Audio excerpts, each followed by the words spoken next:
Good evening, everybody. Welcome. Thank you very much for coming on this rainy evening and coming out regardless. Much appreciated. My name's Rob Savage. I'm the Dean of the Faculty of Education, and I'd like to bring today's event to a start by acknowledging the land that we are currently situated on. We recognise that many Indigenous nations have long-standing relationships with the territories upon which York University campuses are located that precede the establishment of York University. York University acknowledges its presence on the traditional territory of many Indigenous nations. The area known as Tekaronto has been caretaken by the Anishinaabeg Nation, the Haudenosaunee Confederacy, and the Huron-Wendat. It is now home to many First Nation, Inuit, and Métis communities. We acknowledge the current treaty holders, the Mississaugas of the Credit First Nation. This territory is subject of the Dish with One Spoon Wampum Belt Covenant, an agreement to peaceably share and care for the Great Lakes region. Before we begin, you may have noticed that this lecture is being recorded. The audience will not be recorded, you'll be pleased to hear. The recording will be shared by my office via email and posted on our site along with the previous lectures. And they're all there. I myself gave the first lecture in this series back in March 2021, and it was an attempt, yes, all those years ago, it was an attempt, I think a really important one, to share the work, all of the important multifaceted work of many members of the faculty, and I started that process. And I'm delighted that we are continuing that today. So the QR code is on the screen with the link to our faculty's websites where these previous lectures can be accessed. I'm happy to share our next lecture has been confirmed, the next one after Steve, that is, for spring 2024, and featuring Professor Sarah Barrett, who is with us here tonight. So thank you very much, Sarah, for volunteering. Really looking forward to hearing you speak in due course. So look out for that one, everybody. It's my pleasure tonight, though, to welcome you to our first in-person public lecture that we've been able to run, featuring Dr. Steve Gaetz. And in this lecture titled, Making Research Matter, Mobilizing Research to Impact on Homelessness Policy. Steve will be exploring the role of social innovation in inspiring change in how we respond to youth homelessness in Canada. Steve is a very accomplished professor in the Faculty of Education here at York. In 2021, he was named York Research Chair in Homelessness and Research Impact. As a scholar, he has a long-standing interest in understanding homelessness, its causes, how it is experienced, and potential solutions, including solutions at scale. His program of research has been defined by his desire to make research matter. Through conducting and mobilizing rigorous scholarly study that contributes not only to our knowledge base on homelessness, but also to solutions to homelessness that impact on policy, practice, and public opinion. So very publicly facing academic.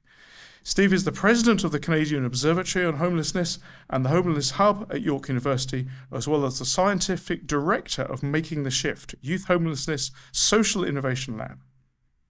In 2017, Dr. Gaetz was awarded the Member of the Order of Canada. In 2021, and in partnership with Away Home Canada, the collective body of work on youth homelessness prevention was designated by the United Nations as the Toronto Charter Centre of Excellence on Youth Homelessness Prevention. Please now join me in warmly welcoming Dr. Steve Gaetz. Thanks. Thanks to Steve. I'll pass this to you. I want to thank everyone for coming out tonight and giving up a lovely autumn evening. So anyway, I'll move this forward. I'm going to cover a lot of, I better get into here, get in trouble, see? I'll cover a lot of ground tonight, but if there's more information people want on particular things, we can talk about it during the question period at the end. But I'm going to talk about a particular line of activity that we've been involved in, which focuses on the prevention of youth homelessness.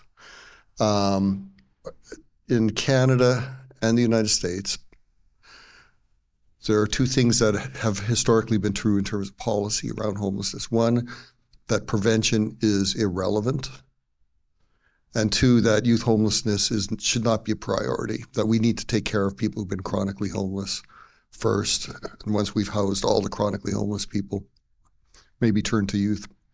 I'm going to talk about why we need to change the thinking. This research agenda is an agenda of transformation. So we have to produce the evidence for doing something different, and then we have to convince people in government, service providers, the public, and so we'll talk about all of those things. So I'll start with about the Canadian Observatory on Homelessness. It's a research institute at York. I'm not supposed to actually call it an institute because that's one of those special words that's reserved for certain kind of activities. But anyway, what we do is this is in a nutshell what we do. We work in partnership, always in partnership, to conduct and mobilize research that is designed to have an impact on solutions to homelessness. The partnership is key because as researchers, we can't do it ourselves. We have to work well with others. Okay, so I'll start with the problem we're trying to solve. So youth homelessness in Canada, actually homelessness writ large is one of those seemingly intractable problems. People think it's always been there, it always will be, there's nothing we can do about it, it's not nice, but there it is. But the reality is modern mass homelessness in Canada goes back to the late 80s and early 90s, and there was clear policy decisions that were made that led to this problem being what it is. And in Canada, over the course of the year, there's a minimum of 40,000 young people, so that's people between 12 and 24 who experience homelessness, and on any given night, it's about 7,000. These figures are about 6-7 years ago, so it's probably worse now. When we talk about homelessness and the category of people or people experiencing homelessness, we have to understand that it's a very diverse population and many equity-seeking groups are overrepresented. So Indigenous people in Canada make up 4.5% of the population. Amongst the homeless population, it's around 30%. LGBTQ2S, about 30%. 16% identify as Black, and in the last couple of years, I've got 10% for newcomers, but it's exploded in Canada because of a public systems failure around refugees and newcomers, where they basically are dumping people into the homelessness sector, a sector not designed to do settlement. So all of these things are important because it means we have to think differently about solutions. We have to think about how to take an approach to the problem that focuses on equity, diversity, and inclusion. We have to think about who should be running the services, making the policies, and what those things should look like. And a lot of that is it's all very important, but a lot of it's very interesting. I'll talk about an example. So we've done 2 national surveys, both cases over 1,100 young people experiencing homelessness. And this figure is one from one of the pieces of knowledge that we received by doing this that shocked me, and to this day is maybe one of the most important pieces of data. And that is that of all young people experiencing homelessness, 40% had their first experience before they were 16 years old. And not only that, the characteristics of that group is different than those who had their first experience when they were 16 or older. They're more likely to have adverse childhood experiences, more likely to be involved with child protection, more likely to have a learning disability, more likely to be bullied at school, more likely to have multiple episodes of homelessness, right? And so the sad thing about it, and this is an institutional failure, is that for those young people who are under 16 experiencing homelessness, we do nothing. At best, in a province like Ontario, for instance, we start counting people and providing services for people when they're 16 or older. So we're leaving young people, 14-year-olds, 12-year-olds, They're without supports and vulnerable to being trafficked. So hold on to that thought because we're going to come back to it. A big pipeline into youth homelessness is involvement in child protection. So in Canada, it's hard to get accurate data on this, but about 0.3% of young people have had some form of involvement with child protection. Amongst youth experiencing homelessness, it's 58%. So people age out of child protection and can't afford housing, can't get a decent paying job, wind up homeless. So that's a policy problem that's a fixable one if we wanted to. You know, my kids, when they were 18 or 19, did not get their own apartments, did not have decent jobs, and they stayed with me longer, right? So that's an important factor too. So other public systems are playing a big role in the production of homelessness. Dropping out, the dropout rate in Canada is around 9%, depends on the province. 53% of young people experiencing homelessness drop out of school. And most of them have very positive attitudes about school. Most of them understand why education matters. Most of them want to be in school, but it's hard to when you're homeless because you're focusing on the immediate, the daily crisis, that kind of thing. Another public institution implicated. Mental health and well-being. On our research team, we had Sean Kidd, who's world-renowned researcher on homeless youth and mental health, and he found that 85% of the survey respondents would be in the high distress and symptom category, which means that if they were housed, they'd either be in inpatient or outpatient care. But getting access to mental health supports when you're homeless is a challenge. Another public system failure. Criminal victimization. Often people who are homeless are framed as the problem, people we should be afraid of. It happens in the news a lot this past year when people on the subway, it's like it's either directly saying they're homeless or they infer it, people get scared. But the reality is you're exponentially more likely to be a victim of a crime if you're homeless. So in our study, 38% of all young women said they had been raped in the previous 12 months. And if that was true on my street, there'd be troops on the street. But because it's young people who are homeless, we do nothing. And then exploitation and sex trafficking. So this is research not done by us, but by Covenant House International. So they identified that 20% of currently homeless youth had been trafficked at some point, mostly for sex trafficking. And when they were in Toronto, they went to the largest youth shelter in the country and they asked young people, have you ever been approached while you're inside this building, inside this shelter, to work in the sex trade? And almost every young woman said yes. And here's how it works. It's the same with group homes. When we warehouse people who are in distress and in extreme poverty, it's essentially the same as if we put a big neon arrow on the ceiling, on the roof, and said, here they are, come and get them. And so what happens is pimps and their proxies go into homeless shelters posing as homeless youth, and they're there to recruit. And so, which raises the question, why are we warehousing young people? So, and then finally, pathways off the street. The research from Canada and elsewhere suggests that when young people exit homelessness on their own, they often don't do well. They're not recovering. They've experienced trauma. They're malnourished. They're terrified of becoming homeless again. They're not overcoming social exclusion. They're not returning to school or employment. Mostly they're returning to homelessness. So that's a pretty grim picture. When I do this, I always am mindful. I have to not make it too dirge-like, but it is what it is. So I'm not going to read through all these. I hate when people read their slides because you put words down there for people to read. But the problem is we're waiting too long. I just read that one.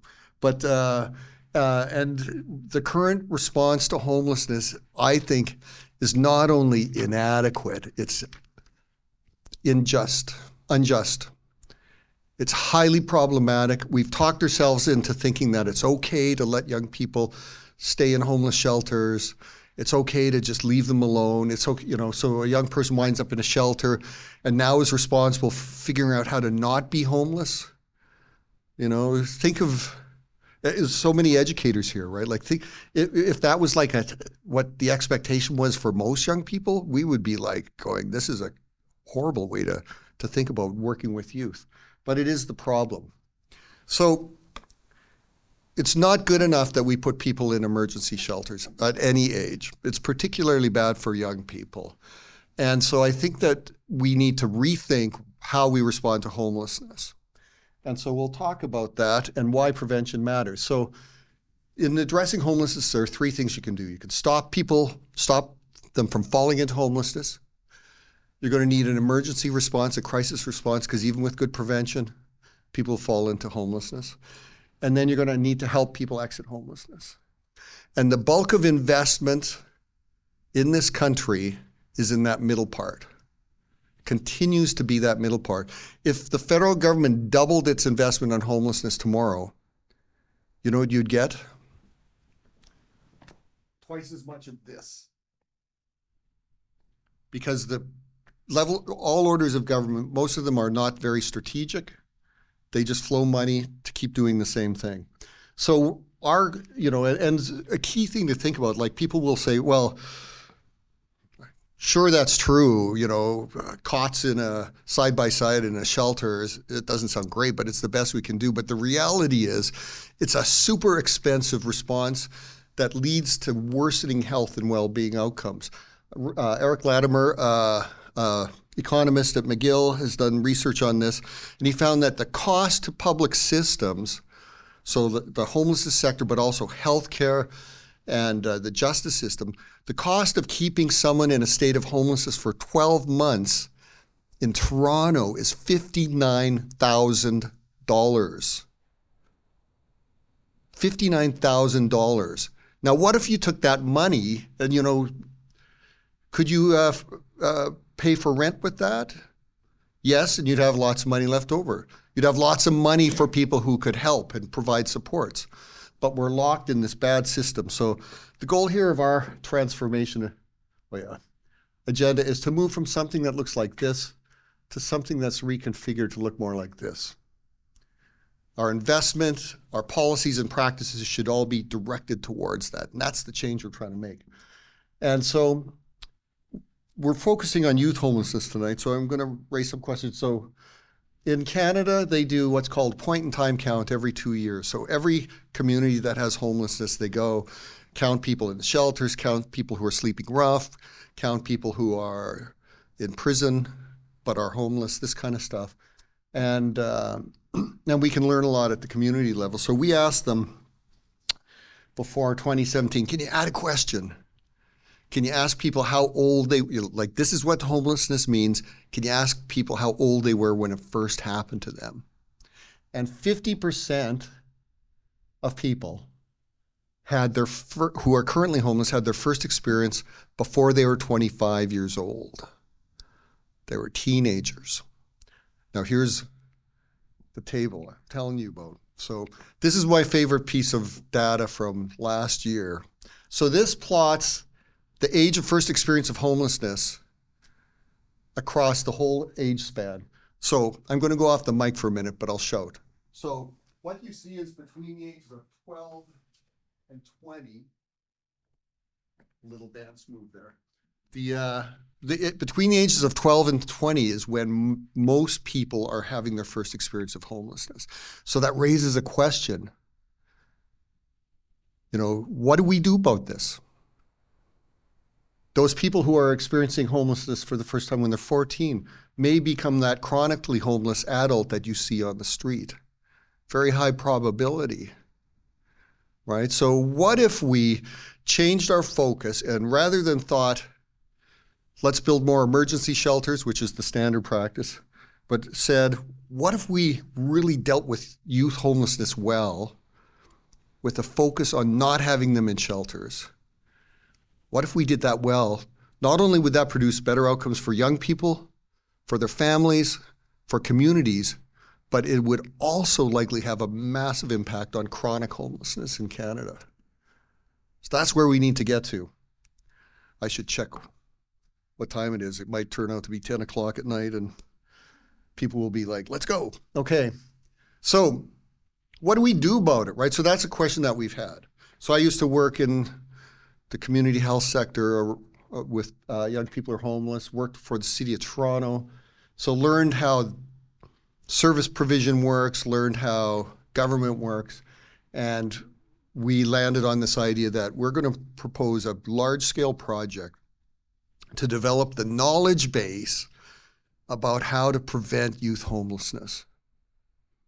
And so that's what this project is. It's a social innovation lab called Making the Shift, and a social innovation lab is designed to address large-scale complex issues and experiment and determine new ways of doing things. And so, yeah, there's a quick definition. I think I'll go through that quickly. But it's to deal with that complexity, which requires then that you work for researchers in a very interdisciplinary way, but also in terms of addressing the issue, you work deal with the complexity of systems. There's no single public system that can solve homelessness. And as we've already seen, schools are implicated, child protection, healthcare, the criminal justice system. All of these public systems contribute to homelessness and are not mandated to do anything about it. People get discharged from hospital into homelessness, even though we know that whatever condition they were in there for will worsen if you do that. We discharge people from prison into homelessness. We don't give them transitional supports. No, because they don't deserve that. But when we do that, the recidivism rate goes up because people are now desperate. So we have to think about things differently. And so the Making the Shift Youth Homelessness Social Innovation Lab has been going on for about 7 years with different funding sources. The Youth Employment and Skills Strategies sunk millions in, but also the Research Tri-Council funded this project as well.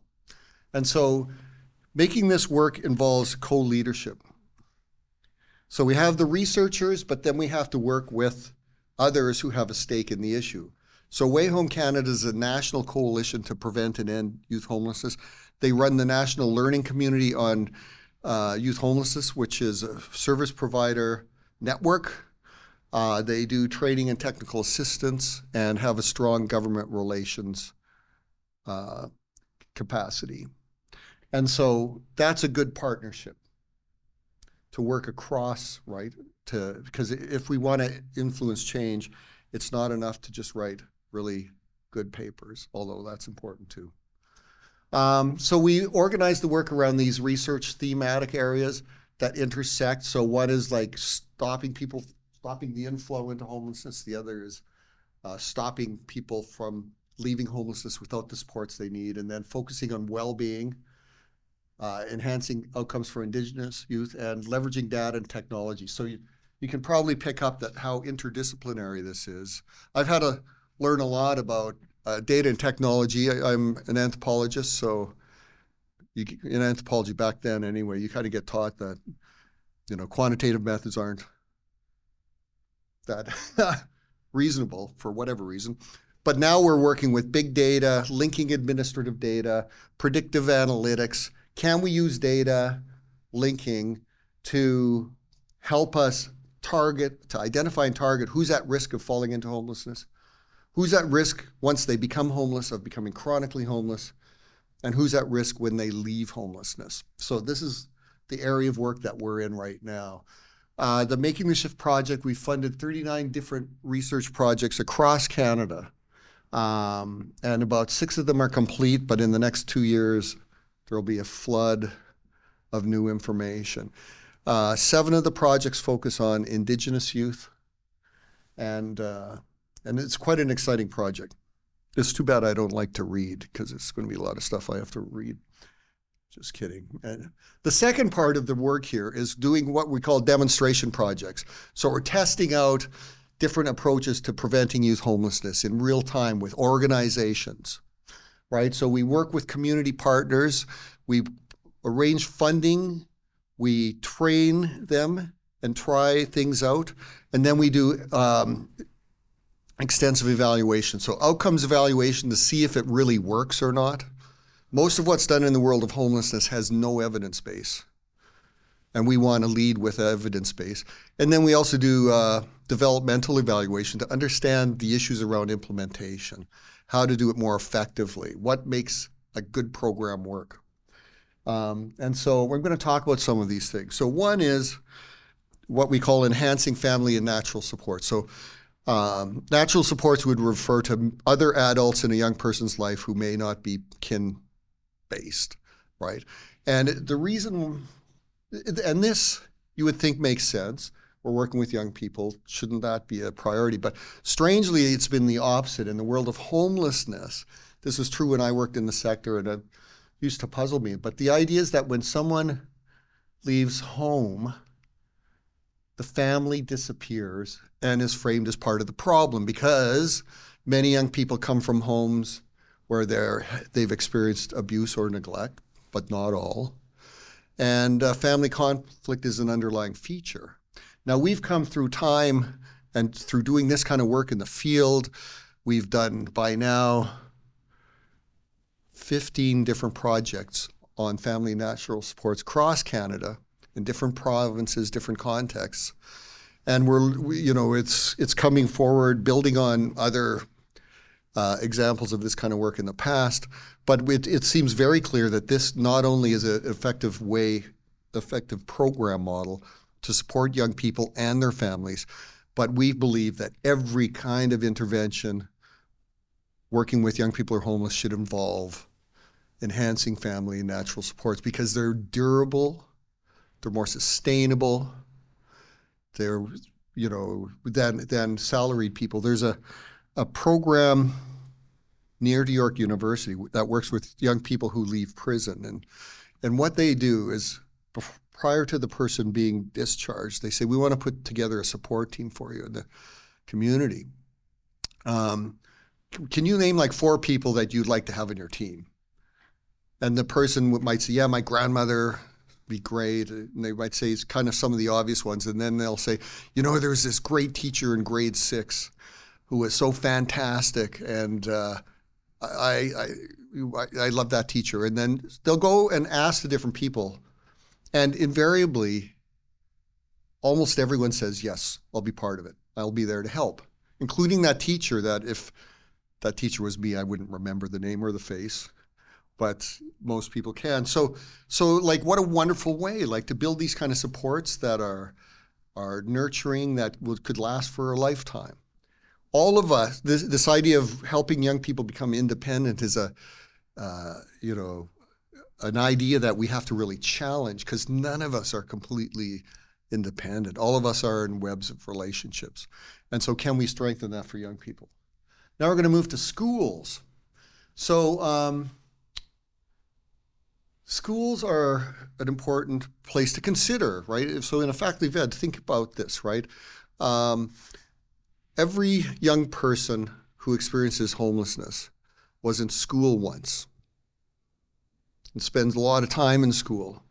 Very often, there was somebody at the school, a teacher, that grade 6 teacher, a counselor, a coach, an art instructor, a principal, who knew something was wrong, right? Knew that Johnny was couch surfing or sleeping behind the school, but didn't know what to do.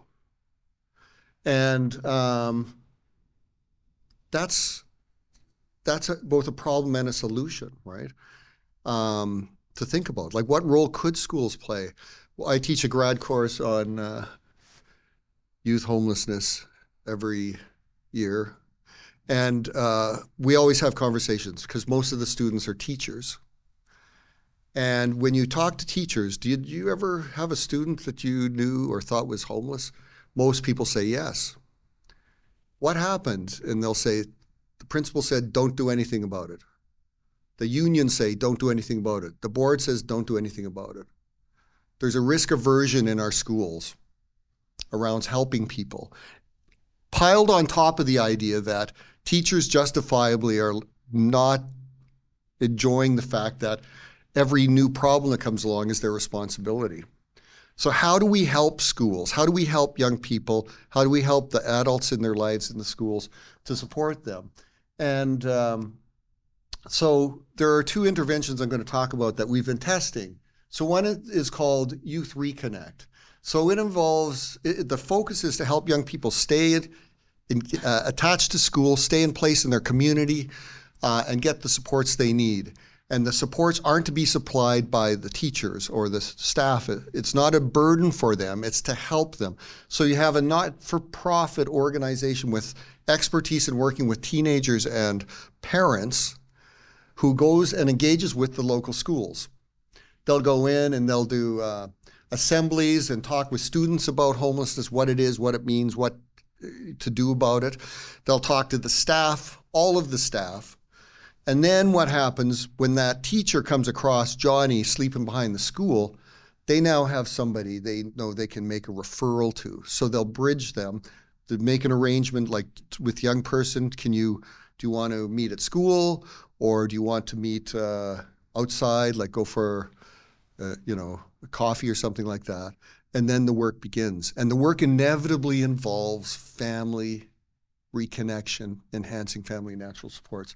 So this was developed in Australia around the turn of the century. That still sounds funny to say, but where they decided back in the late 90s that they thought, building shelters doesn't seem to make sense. Like, why don't we help young people in a different way? So we've imported that and have been testing it. And then there's another approach here. Oh yeah. So before I round it up, so they meet with the worker and who supports the young person, and these are the kind of things we want to have happen. Keep people in their community so they don't have to leave and go to the city where there's emergency shelters, stabilize their living situation, address both the presenting issue but the underlying issue, which aren't necessarily the same, support young people and their families, right? So the client isn't just the young person, it's the family as well, and help people stay engaged with school. So excellent program. This is a newer iteration of it that involves one extra step here. They start with doing a survey with all the students, and they target middle school, right? And it's an opt-out kind of thing, so they don't have to get parental consent for the young people to fill it out. You flip it around. Parents are informed, and they can say, I don't want my child in. But when you do it this opt-out way, you get participation rates of over 90%, right? So you've got 90% of the students are covered. And what you find, like with the Reconnect model, it requires that somebody notices something's wrong or that a young person self-reports. But many young people experiencing homelessness double down on school. It's their safe space. So teachers may not be aware anything's happening at all. So that everybody fills out this 4-page strengths-based survey. And then it's used to identify these kind of things because to get schools to be interested in this, you have to also make it align with what the schools are interested in, right? If you go in and say, we're going to work on homelessness, they may be like, that's not our job. But if you talk about these other things, it's important. And so there's a 3-tier response. The first tier is kind of just a light touch. We'll keep an eye on you, that kind of thing, all the way down to tier 2 with caseworker support. So there's more things happening, and then more wraparound case management for the more complex issues. And so this is an example. We've been doing this in Kelowna and St. John's after 6 failed efforts to pilot it. We learned a lot about what not to do. So anyway, this is what they get, right, in Kelowna. So 92% of students fill out the survey. 35% were in the spectrum of risk. Most of them were in tier 1, so the lighter level load. But you still had a fairly significant number who needed ongoing supports. And so in Australia, where this was also invented, the research outcomes evidence is really strong, and we're doing the same kind of thing. It's fascinating stuff.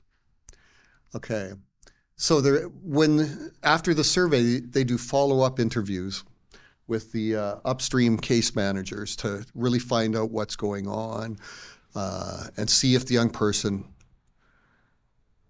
is interested in support, because it's not about forcing people to take support. It's about offering it to them. And so, so that one's very exciting. Okay, this last one here, and then can move to, okay. So helping youth exit homelessness for good. Housing First is one of the few, I mentioned that most things that happen in the world of homelessness, there's no evidence base. Housing First is an example of something where there is. And Canada has done more research on this intervention than any place in the world. Housing First involves turning upside down how we think about homelessness. Historically, if somebody's chronically homeless, it's like first you have to take care of your mental health issues and stop drinking, and ignoring the fact that it's the very experience of homelessness that's causing people to have those problems in the first place. So what it does instead is it says, first we're going to get you housed. We're going to work with you around the challenges you're experiencing. You're going to lead that. There's going to be no preconditions in terms of sobriety or involvement in program, and we'll wrap the supports around you and help you to go forward. And it's shown to be quite successful. This is something we invented here in Canada, which is Housing First for Youth. So what if we take that model that's designed for adults and retool it to meet the needs of developing adolescents and young adults? And so, made in Canada at York University. These are the core principles. You know, it's very much a rights-based approach. It's very much focusing on positive youth development, having young people have a big say in the course of their life. And right now we're doing 4 demonstration projects on this. And so it only says 3 here, but there's another one. So the first one is working with young people who are currently homeless.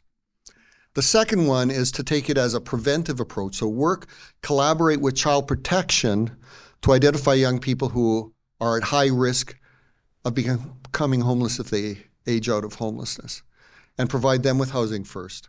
And then this one here, Endayang's, one of my favorite things we've done is we worked with Hamilton Regional Indian Center to develop an Indigenous-focused Housing First for Youth program. It's Indigenous-led. The research methodology is Indigenous-led. And it's based on cultural connection and reconnection. It's steeped in ceremony. The role of elders loom large in the lives of young people. And to me, the key thing we did here is let go of settler control of how this project's going to work. And it's been a real success, very interesting. All of these things we've shown here you can do anywhere in Canada. So I'm going to talk about what do we do about this? So now we've got this evidence base for minimally these 4 interventions, showing very positive outcomes. How do we now get these things to be taken up elsewhere? What do we do? And so we have a knowledge mobilization approach to knowledge mobilization. York is actually quite a leader in the area of knowledge mobilization. But the whole point is to answer those questions. How do we influence policy? How do we influence funding? How do we influence service providers to want to do these things or see the value in these things, engage in them, take a chance on doing something new? It's a really difficult challenge because of the opportunity cost for organizations.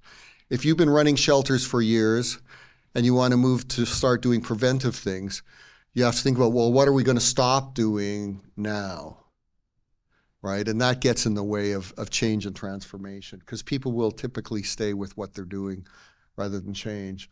So we've got now like this array of interventions that we stand behind, and again, can be in any community. And what our job is, this is what we call a commitment curve. It's how do we move people from not knowing anything about this intervention to learning about it and understanding it, learning about it and deciding this isn't for us, or conversely, learning about it and thinking, wow, this could be very helpful. Our organization should do this. And then move from that to, we'd like to do it, but we don't know how to do it, or we don't have the funding, and get people all the way up where we want is at the top, where it's not only have they implemented it, but it's become core programming in their work. That's the work we have to do, is help people move along that curve. I forgot my animation there. There we go. Let's go to the top. And so how do we get there? That's a big challenge, right? So first is the research we do. We do, as you can tell, a lot of research, but we do it in a couple of ways. One is a lot of it's in scholarly journals, right? So we want to publish there.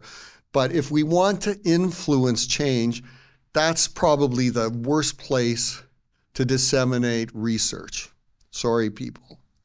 But it's just not, like, organizations don't have access to the research. The language is a barrier.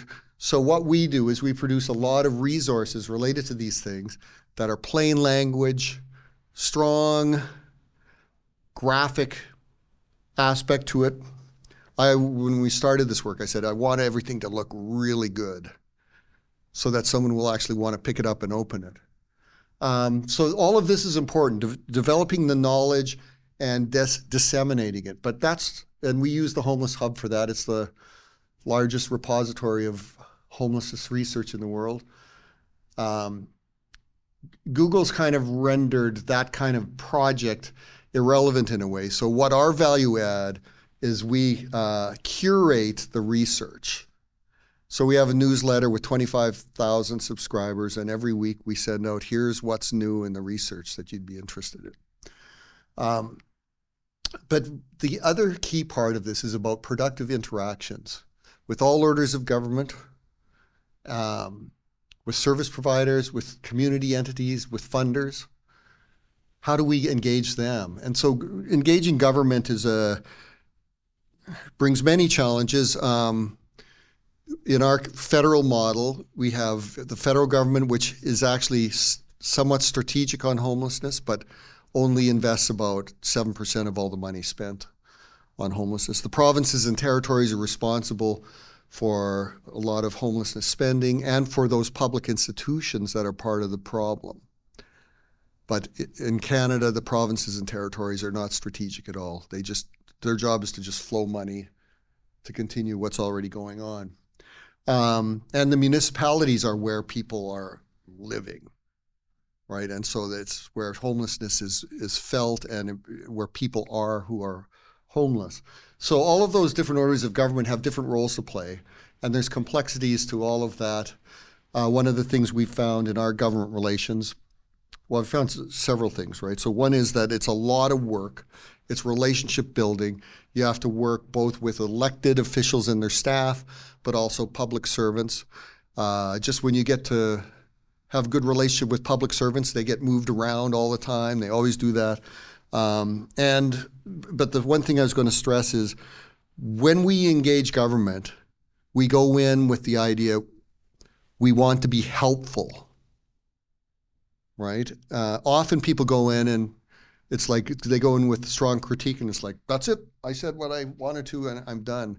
And I remember once we did this report on child protection and youth homelessness, and we gave key people in government like a heads up and early copies of it. And the ADM who's responsible for child protection in Ontario said to us, so I want to thank you for doing that and for not saying that we're doing a shitty job, because we actually know that.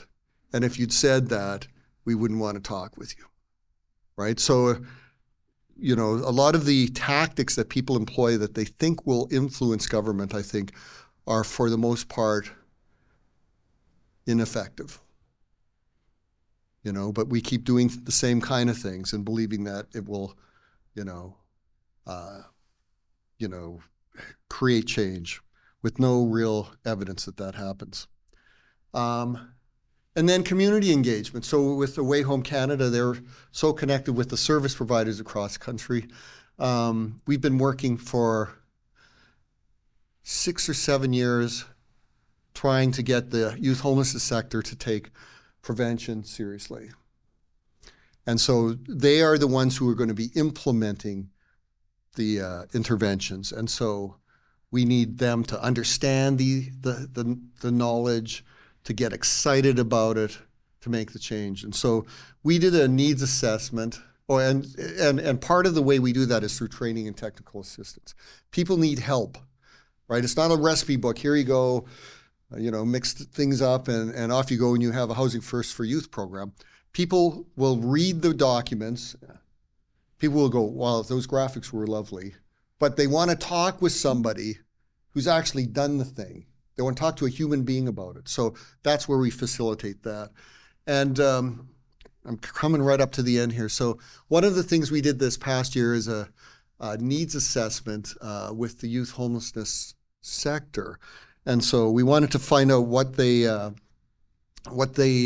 think about prevention, how much they know about the different interventions that we have out there that we think will work well, and what their desires are and their strengths and what do they want to see happen. And so we asked this survey here, this is part of a range of questions we asked to just kind of get at how people think about prevention. So remember, we've been pushing for years to get people to care about prevention. And so look at this first one. Prevention is necessary to solve youth homelessness. 90% of people agreed with that. 90%. How many issues in Canada do 90% of Canadians agree on? So that blew us away. That was like, wow, that's great. We don't have to be badgering people about prevention so much because they're getting it. But they talked about things that get in the way. So homelessness services at the local level in a municipality are run by what are called community entities that make spending decisions. They pool the resources from different orders of government and then fund projects. Most of the community, so you see here that the percent who think their community should do more is like 90% as well. It's because in Canada, those community entities don't take youth homelessness seriously and aren't convinced on prevention. So it's they who we need to help. And we hear this all the time from our sector partners. What they need is help to make the shift, right? So they recognize that this might be a good thing, but we can't do it just on our own, that there should be dedicated funds so that people aren't put in that situation where they're facing an opportunity cost to shift to prevention. And they would be able to do this if they had access to good training and technical assistance.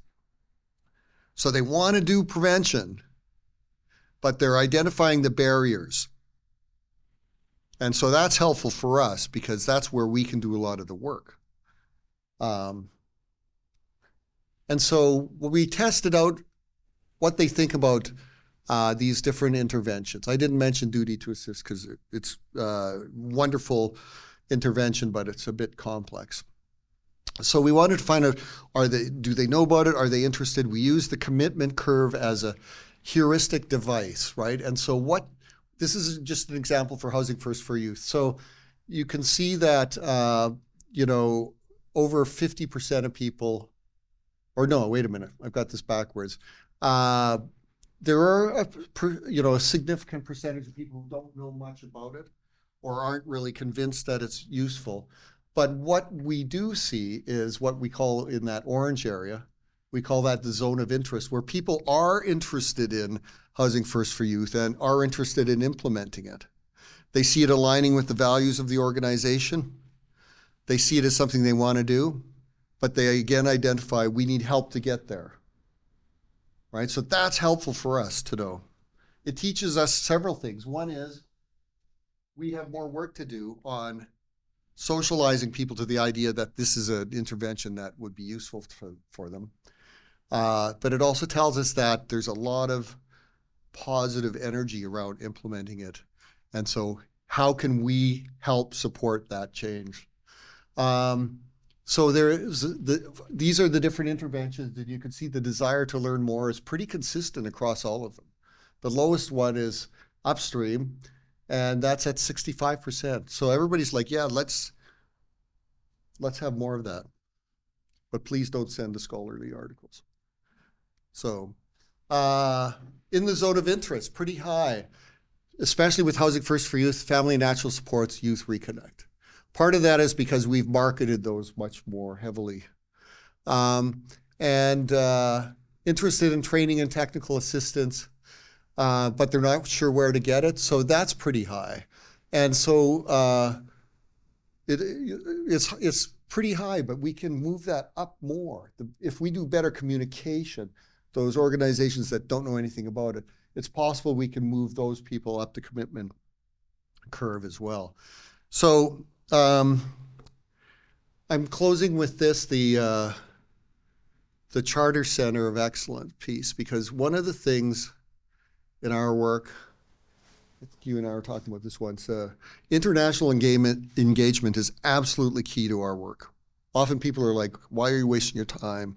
The policy context in Finland is so different.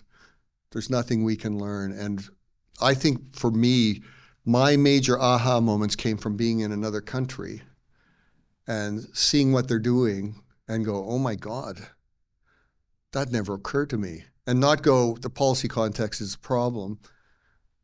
The question becomes, how do we adapt that so it makes sense in our policy context? So that's the question, or the presentation. There's time for questions. I think I was actually on time. That doesn't happen very often. So does anyone have any questions or comments? I think like 7 o'clock is a tiring time to ask questions. Yeah. It looked a little scary. It was like coming over your shoulder. Is it on? All right. So I have a question about child protective services and how they sort of interact with teachers. So there are some rules that mean that a teacher, if they see that a student is in distress, they have to call Child Protective Services. But there is a way in which Child Protective Services interacts with some families that is not, it's not empathetic. They're just treated as, like they treat the family like they're the problem and they just want to take the kid out of.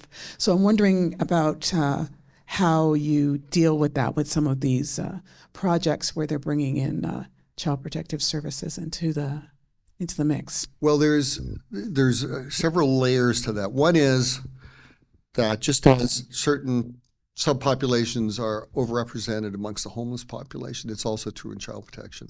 So Indigenous youth, massively overrepresented, Black youth, massively overrepresented, and the experience of people will reflect the racism that they're receiving through engaging in those services, and so they will distrust those services.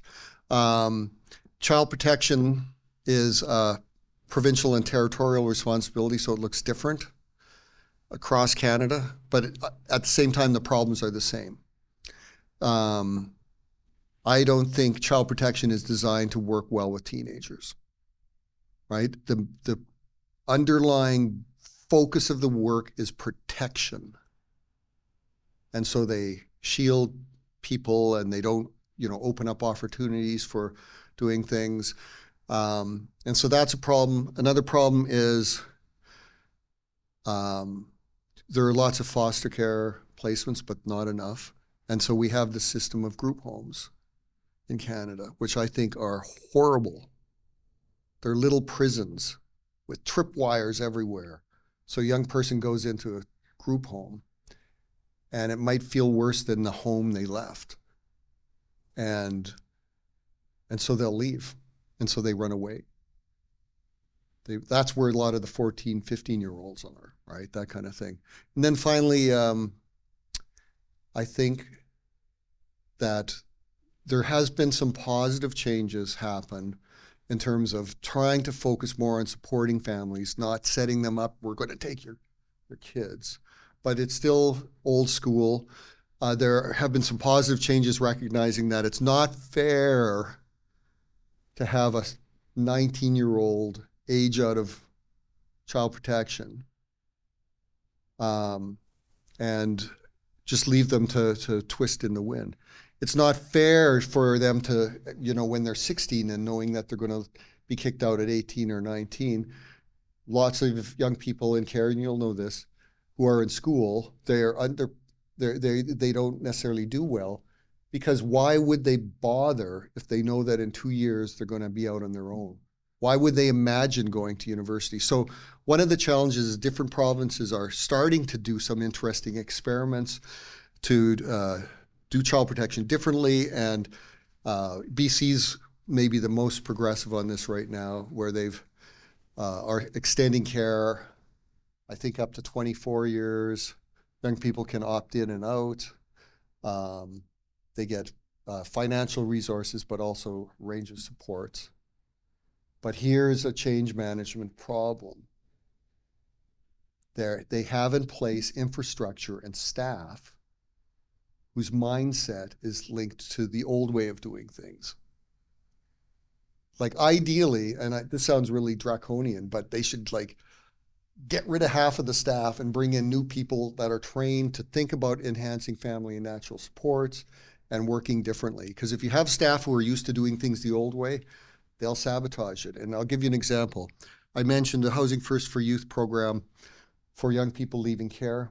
I'm giving you a really long answer, but it's really interesting. So this was in Toronto. And so we worked with Children's Aid Society of Toronto, Catholic Children's Aid. So the senior people got it and were like, this sounds great. Because what it was is, we're going to partner with you. You identify who you think's really high risk to become homeless. And then our team here, Reconnect team, or Housing First for Youth team, will work with them and their family. And so the senior management were in it. Then we had a big meeting with the middle managers, they were in it. And then we implemented it, and it took us months and months and months and months to get one referral. Because the frontline workers weren't behind it. They felt like this is gonna mean we'll lose our jobs because this is gonna replace us. And again, they couldn't let go of the protective mentality. We don't know about this program. I'm not going to be responsible for sending someone. So it took 6 months to develop enough positive relationships and trust for those child protection workers who had their management saying, we need you to do this, to actually send referrals. And so there are lots of complexities there. I'm both hopeful, but also aware that change is really difficult in a lot of contexts. So there you go. That was a lot of words. Thank you, Stephen. With the current crisis, economic, housing, all of it, do you see, I know some of the data you mentioned might be a couple years old or older. Do you, when will you have data on what's happening now? And I assume, or would there be an opportunity for escalation and urgency, even more so, to your work because of the crisis that Ontario and the rest of Canada are in? Yeah, there's several things happening that are concerning, but we have to kind of push forward. So we went from building 20,000 units of social housing a year through the 1980s down to zero. And never had a national housing strategy until the Liberals came to power. And so they said, we're going to invest all this money in expanding the affordable housing supply. So in my mind, it was going to get back to, let's reinvest in social housing. So, because what you had happen in that time period, the population of Canada grew by a third. But what happened, the whole idea was the private sector We won't pay directly to build housing. We'll use tax incentives for the private sector to build housing. And that was a massive failed experiment. They were hardly building any rental housing. The interest of the private sector is building housing that has a high return. And so what's happened in Canada is the National Housing Strategy. This took me several years to realize what was happening, is that I thought, as I said, that they were going to get back to building social housing and co-ops and that kind of stuff. But instead what they've done is they're interested in the housing needs of people like me and you, right? It's very much designed for middle-class people. So they're flowing lots of money to the development industry, and it's not going to result in building more social housing at all, because developers will say, why would I build that? I'm not going to make any money on that. So there's a big flaw, and they need to reset. Some other things happened as well in the last several years. So the pandemic came, and we started to see encampments. This was predictable. In fact, we wrote about it 10 years ago after H1N1. We said, if there's a pandemic in the future, are they going to force people into homeless shelters? And so they didn't exactly do that, but they changed the shelters so that the beds were farther apart, but like shelters are like, I got to tell you, I would not go and stay in a shelter. I do whatever I could to not, because it is hard enough to live with people when you pick them. When you're in a building, when there's 40 other people there, 10 of them you know and you're afraid of, 30 you don't know, people are coughing. Like when you're on the airplane and you're flying and the person behind, it's always the person behind me, it seems like, who's like coughing out loud without covering. Like there's a reason why people wouldn't go to shelters. Shelters infantilize people. They have curfews. They have all kinds of tripwire rules. Like if you come in with the smell of alcohol in your breath, they can kick you out. Like if that was the rule in my house, I'd be sleeping in the backyard a lot probably, right? So it's no wonder people are moving into tents, even if in some ways it's less safe than a shelter. In some ways it's a lot more safe. But people have some dignity in that this is my space. They don't have that in a shelter. So through the pandemic, people experiencing homelessness were wisely concluding that no matter what they're doing with the homeless shelters, that's probably a really bad place to be in a pandemic. And so you saw the growth of all these encampments. And so we've seen in Toronto some brutal responses. Trinity Bellwood was the first one that was shut down, cost $2 million of policing to shut it down. What if they use that money to house people, right? And now I know you can't do that within government. You can't take money out of this pocket to pay for that, but it should be raising questions. The pandemic was a great moment to think about how we deal with homelessness, right? To reflect on it, because people, for the most part, except people in Florida maybe, recognize the value of prevention, right? The pandemic highlights it. We should be wearing masks. We should be isolating if possible. We should be using vaccines.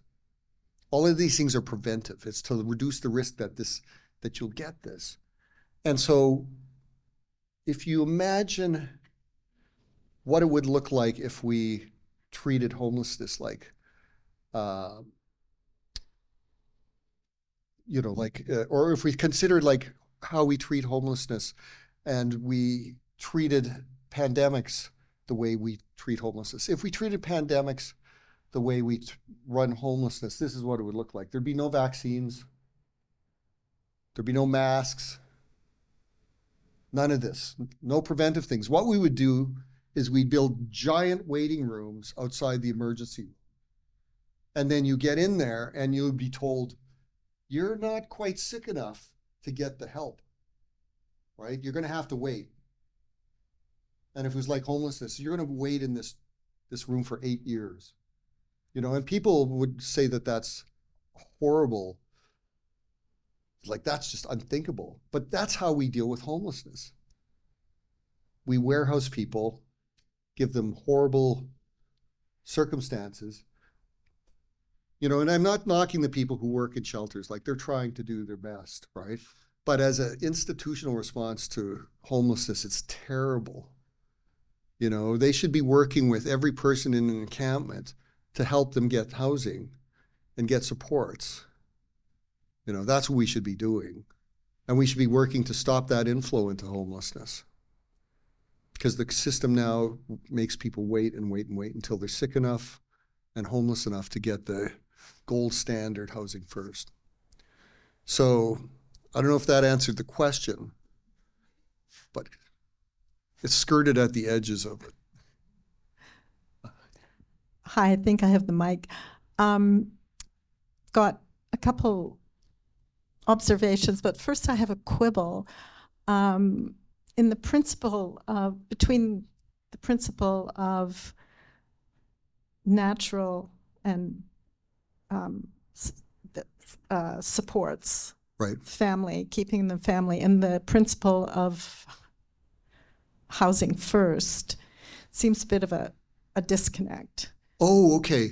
That, at what point do you say, okay, we give up on the keeping them in the family or working with family and go to housing first? They're not mutually exclusive, right? Okay. So the housing options for a housing first program for adults is scattered site housing, so rental housing out in the community. The housing options for youth start with returning home or moving in with family, right?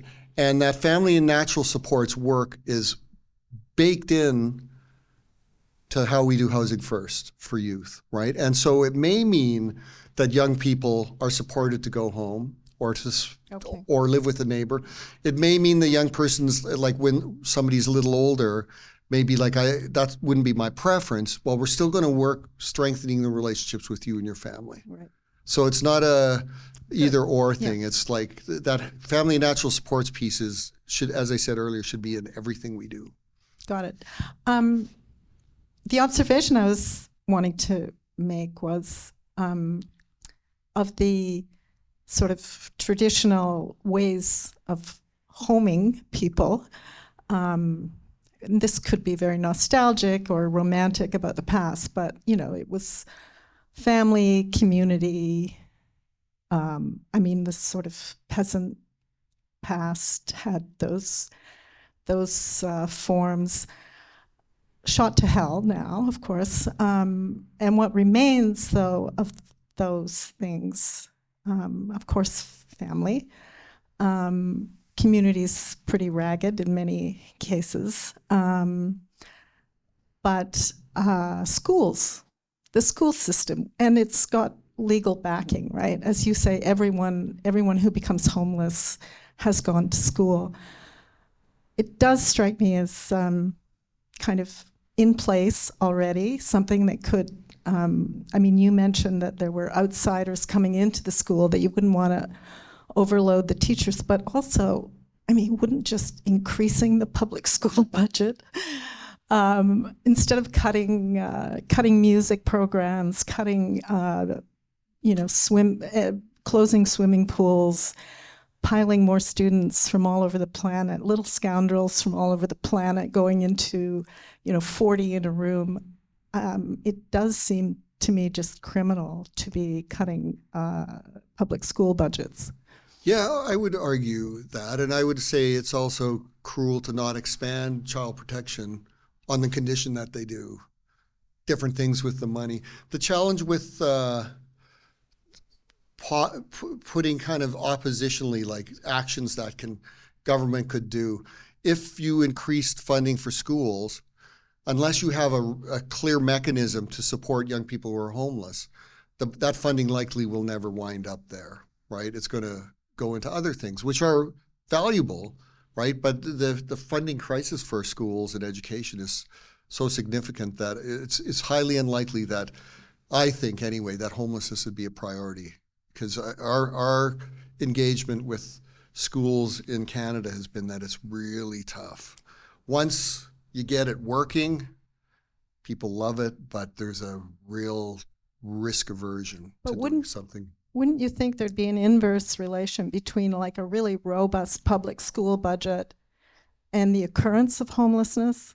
I mean, I'm just making a wild guess there, but I mean, I would imagine that if you live in a community where the schools are, you know, as I say, robust and full of programs and, you know, not too many students in a classroom, that you might have fewer cases of a dropout, for example. It could be, as long as you were able to like mitigate things like the fact that schools are also places where people experience discrimination.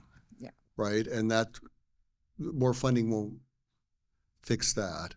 And that, well, yeah, if you had, but people have to care, and like the problem with homelessness is the causes and factors that are going to lead someone to be vulnerable can be complex, and it may have nothing to do with their experience at school, right? They may be doing just fine. It's all these other things that are happening, mostly in their household and family situation. And so I would argue, yes, let's do all of those things, but that won't magically solve. It's in the same way if we say expand the affordable housing supply dramatically, unless you have a mechanism to get people experiencing homelessness into that affordable housing, they'll be last on the list. Because you know what, like in Canada now, the percentage of young people between 20 and 35 who live with their parents is like about 38% or something, right? And it's not that people are like, oh goody, I love living with mom and dad and having them ask what I did last night. It's because they can't move out, right? So they like the demand for affordable housing in Canada is massive. And it's almost like this insatiable beast. And so if we magically produce all this housing, as I say, unless there's a clear mechanism to help somebody who's discriminated against, and has a history of being, you know, horrible engagement with public systems, we have to do that work at the same time, or it won't matter. They'll lose out every time. So. Well, I had a quick question, a couple questions. So I'm the executive director of community safety here at York. Oh, I yeah. recently joined in May, and I've been told that one of the terms that a couple of the executives are moving towards using is, rather than using the term unhoused, I've been told it would be better to use the term people experiencing homelessness. Yes. What are your thoughts on that? I think that's what I do. Yeah. I typically talk about people experiencing homelessness so that they're not defined by that experience. They're not a homeless person, right? And you think of like what that means, like for working with youth, I keep telling people we have to move away from talking about or thinking about the young person as a youth experiencing homeless even, right? Like what do they need? They need what any young person needs. Think of them as a young person, as a human being with dignity and with rights. And so what they need is what you would want for your kids, what hopefully you would have had for yourself. You'd want loving adults in your life. You'd want access to education. That's good. You'd want access to food. You'd want to be able to take chances, make mistakes, and you'd want to be able to leave when you're ready, right? And so if we kind of do that, that leads us to all of these things we're talking about here that are built around strengthening those things that every young person should have, rather than just professional supports. And so I think that that's a consideration. And so yeah, I think we have to be very careful that when we label someone a homeless person. Or unhoused. Yeah. Okay. And secondly, one of our biggest calls in community safety has to do with unhoused individuals on this campus. Yep. And many of them, in our recent assessments by supervisors, have been going out and connecting with the unhoused every morning. Many of them are actually alumni and active students. on campus. And you'll see about 2/3. We have about 20 or so active unhoused individuals on campus. So there's a issue since the subways have come on campus, and obviously since inflation. What are your thoughts around supporting the development of a strategy, and where do you feel York should stand in terms of addressing some resources to address this issue as it relates to safety for students, faculty, and staff? Yeah. I think that, well, first of all, there's some interesting research on student homelessness that's happening in many communities across Canada right now, where the goal is to understand it, like what happened and what should we do with it, about it as an institution, right? What should the university's role be? And I think that where people are going to land is that you need a combination of things. So young people there needs to be an engagement strategy where young people don't fear that they're going to be, kicked off the campus, or, we need to work with people. Universities have resources. We have, I'm careful to make a claim about this because I don't know the data, but we do have dorms. I don't know how many rooms are empty. And we do have the ability to fund people to give them food, right? And so there might be ways of, offering up people access. And I know in the past, when I first came to York, somebody who I knew from when I worked in the homelessness sector was at York as a student and was homeless much of the time. But the university actually got him some housing, right? And so I think it needs a comprehensive strategy that really kind of puts the young person at the center. Like what do they need? What do they want? Can we do this in a non-stigmatizing way? Like, don't say, this is the room reserved for the young person who's homeless, just build them in and support them, because they're here. But what you're doing is an important thing here, starting by acknowledging that we have a problem here and they're part of the York community. Like, that's the thing that always strikes me as odd, is once somebody's tagged as being a person experiencing homelessness, suddenly they're not part of the community. When I worked in community health sector, one place I worked was Queen West Community Health Center, which is Bathurst and Queen, and all of a sudden condos start popping up. This is like in the 90s, and then we get people coming to the community health center because a lot of our clients were people experiencing homelessness, and they're like, we need you to help us. These people are hanging around in front of the condo. They're, you got to help us get rid of them. Everybody's afraid, this kind of stuff. And it was, they got their condo for a good price because it was in a neighborhood that was an old neighborhood. And then all the people who were homeless, many of whom had lived in that neighborhood for years, were now expected to leave. So the stigma piece is something that one has to be really careful of when you're developing a way to do this. Is like, let's frame them as young people who have needs. They might be deep needs, and part of those, what they need is safe shelter, not an emergency shelter, but like a room. You can't stress enough the value of having a door that you can lock, right?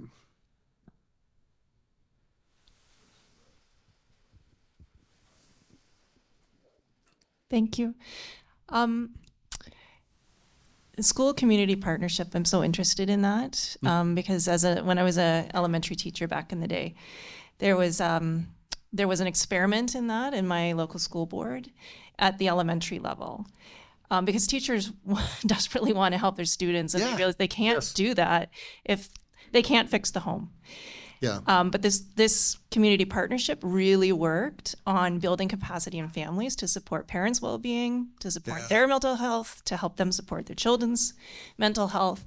It was working. How do we have, what's your recommendation for stable funding for those kinds of partnerships? I think the challenge is, to go to previous comments, is that they're not valued enough right? And there's a inequitable distribution of supports and programs. You know, now that schools, it's been this way for 2 decades or more, have to fundraise for the music program or whatever. That's unfair. But I think a challenge with the education system is landing on a vision for what is the purpose of it to include well-being. And that's there in some boards. They prioritize well-being, which would lead to justification for doing that kind of work. But, you know, it's student attachment to education, it's student success, and in many cases it's well-being. And as long as well-being's there, that's a good start. In the world of homelessness, the only performance indicator that matters is the person housed or not well-being, right? And that's why we don't do prevention. We don't do the wraparound supports, because it's just like, once they're housed, you take the keys, throw it in the mail slot and run. So I think those kind of programs are great. And you know, parents need help. And like the results we have from this FNS work is amazing, where a lot of parents are like, have been struggling for all kinds of reasons for years, and now they're getting some help and support, and they're very grateful and recognize what it is. Like, no parent wants to be seen as a failure, you know, and no one wakes up in the morning, I would hope, and thinks, you know, I'm going to make my child homeless.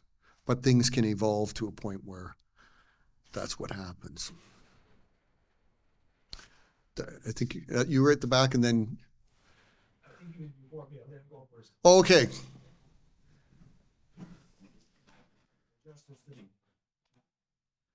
Thank you. I had a question about the role of knowledge mobilization in spaces where I feel like a lot of argument in favor of like knowledge mobilization assumes that like if we get the right information in front of the right person, magic happens. Yeah. And there's a lot of like moralistic arguments that come up, particularly around navigating homelessness and related issues like support for LGBTQIA plus folks, and like I guess like a lot of the knowledge mobilization I see like presupposes that everybody I put this in front of like believes in the fundamental rights of the person being served. Yeah. And I guess what I'm asking about is like, what role can knowledge mobilization play in like combating some of those narratives, which are far more moralistic rather than based in kind of like a lack of knowledge, or like we just don't have the right set of solutions yet for this thing, but like even acknowledging that like being subject to the problem isn't a moral failing. Yeah, that's a good question. It's a tough one. I think knowledge mobilization would be poor if it imagined a magical solution. You know, I think actually that's how academia operates, is people hope that their research is going to change things. And it requires a whole level of engagement that we don't typically train people on how to do it. And we're not rewarded to do it either, generally. Like, it takes a lot of time and that kind of thing. So I think in terms of what it can do, I think on issues like you mentioned LGBTQ2S, you know, like many people probably don't see that there's a relationship between homophobia and transphobia and homelessness and trauma, you know. And so like, I think entering in where possible at a time where there's so much disinformation, it makes it problematic. But to be able to say, you know, like we can think about this differently, and that there's evidence that helps us think about it differently, is the way to go. And to understand that, you know, like with policy making, for instance, that it's highly unlikely that policy will be driven just by research evidence. It makes all of us researchers sad and want to cry about that, but it would be nice if that were true. But it can have an influence, but it's not necessarily like a direct line. You know, it's more, it influences potentially thinking on either the political side or the public service side. But there's all sorts of other pressures on government in both those cases that can make evidence but one factor to consider in decision making. What about that in terms of like, I don't know how many pilots I've seen over the years for like UBI, Universal Basic Income. Yep. We don't need further pilots to prove it works. It's a moralistic argument now that people need to fundamentally believe that other people deserve a basic level of standard of living, right? Yeah. And you know, the arguing against like why should that come out of my pocket isn't a matter of data. It's a matter of hearts and minds, so to speak, right? And so, yeah, I think that like partnering knowledge mobilization with like moral arguments and adding in perspectives and like introducing people to like who these things impact and their stories probably needs to come together in some way. Yeah, and it's an ongoing thing, and that will help some people, but it won't, you know, move everybody. But we have to just keep going, and I'm not against replicating research either, because one of the things that people can say is like, oh, they did that in Manitoba, but that was like 30 years ago. It's different now. You know, it's the specialness disease, I call it. Everybody thinks like their circumstances are somehow totally unique and stand out of time, you know. So, but it's just, I guess we just have to keep doing it and get better at it and support the work, you know. And it's funny, like within government, it's sometimes surprising where people, the people that are supportive are. It's, you know, one has to be careful in just assuming it's always kind of polarized, which it mostly is, but not always.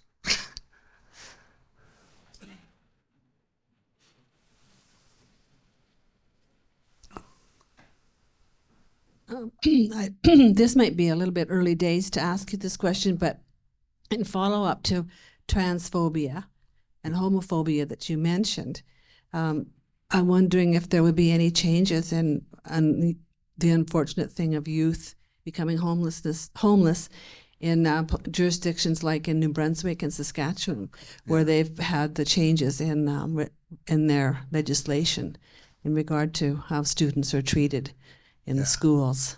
Well, the sad truth is that while there are those examples, homophobia and transphobia is everywhere. And it's in our public systems. It's in the homelessness sector, right? You know, people get discriminated against, but on a hopeful note,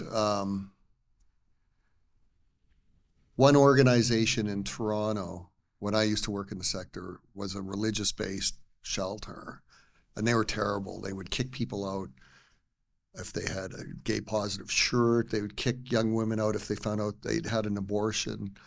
They're terrible, right? And so they asked me to come in. This would have been about 10 years ago. They had a new leader at the shelter and said, can you come in and talk to some senior staff? And I said, okay. And so I went in there prepared to like say 3 things, and I thought that they'll never invite me back, but I'll have said it. So one of them was, you have to address homophobia and transphobia in policy, practice, training, accountability. If you don't do that, you're part of the problem.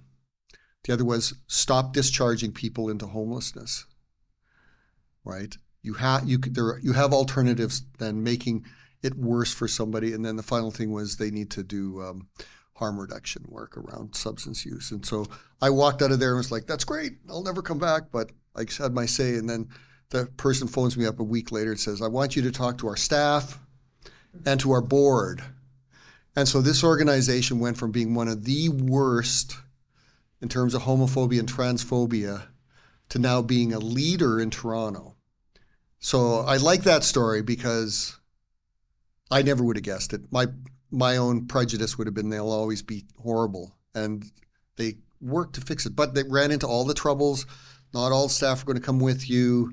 Sometimes staff have to leave to make it happen. But I think that these things are present. Like, young people wind up homeless because of that homophobia or transphobia in their household or not, in their school or not, in their community or not. There's lots of places where it's alive and kicking. People say horrible things, and that's why we have to, like, to your point, like, got to keep at it.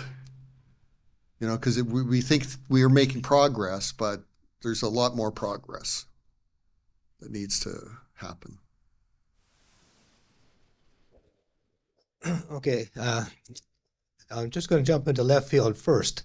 And I've been quite impressed with the federal government with their program on providing assistance to people with disabilities. Right. And having that kind of a constant across the country. It's a lot of work with the provinces, etc. But in homelessness, there's lots of knowledge, and you've expressed a lot of it today, and I'm quite impressed with it. But can we do something similar at the federal government level of having across Canada policy on homelessness and get some of those institutions into line? They're trying to do some of that, but they move between being directive in positive ways and then doing what they're doing now, which is maximum flexibility for communities. And if I hear one more government person say the community's always right, I'm going to scream.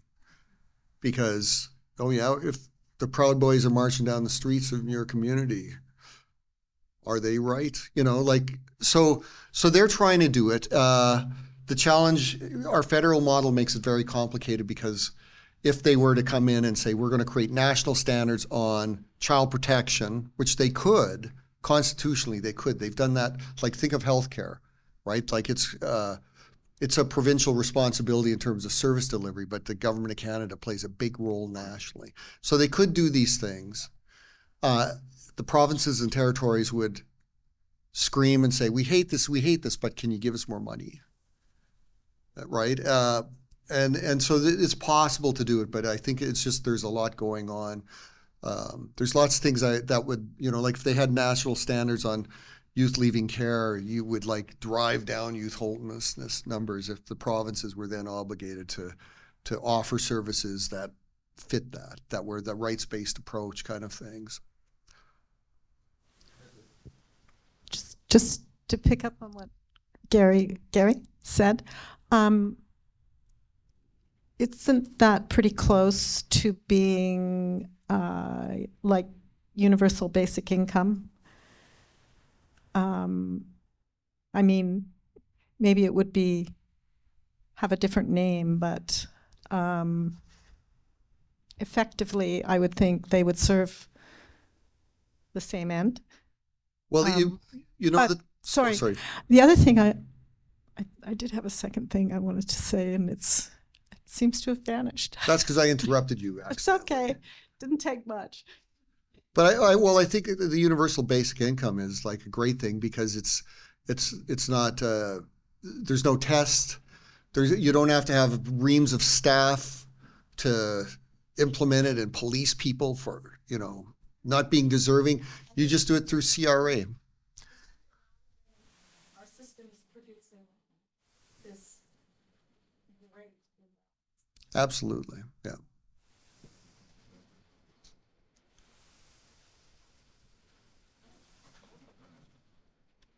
It looks as if we've got to the end of the questions.